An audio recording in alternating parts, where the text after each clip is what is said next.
Suicide is not even remotely in the realm of medical care.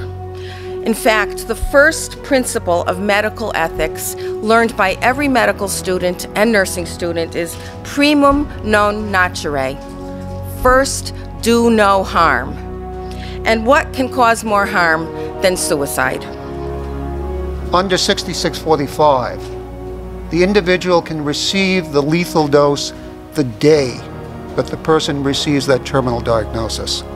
An heir that is interested in the estate, who would benefit from the death of the individual, can be one of those people attesting to the competency of the patient at the time they sign the statement asking for the lethal dosage.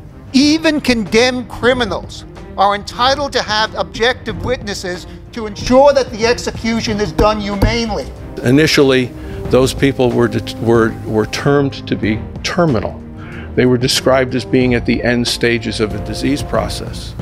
Some of those folks are alive today 20 years after those hearings. And that happens a lot in the disability world, and these disability organizations recognize that. And some of us have terminal moments that we live through, and then we go on. Our usual problem is not overtreatment, but undertreatment. Sometimes medical practitioners are not aware that we have full lives to return home to. And that is the problem. Legislation that supports assisted suicide will not increase our choices. It will do exactly the opposite. The medication has to be self-administered.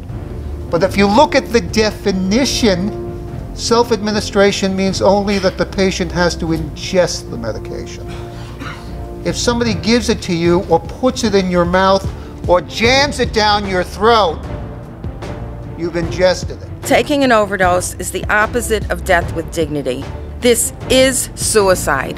Sugarcoating language about compassionate death cannot change the fact that we are talking about suicide here.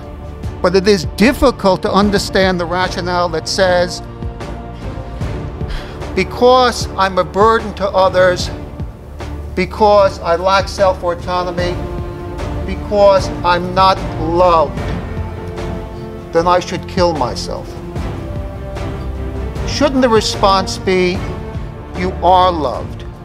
You aren't a burden to us. You do have worth. Please don't die.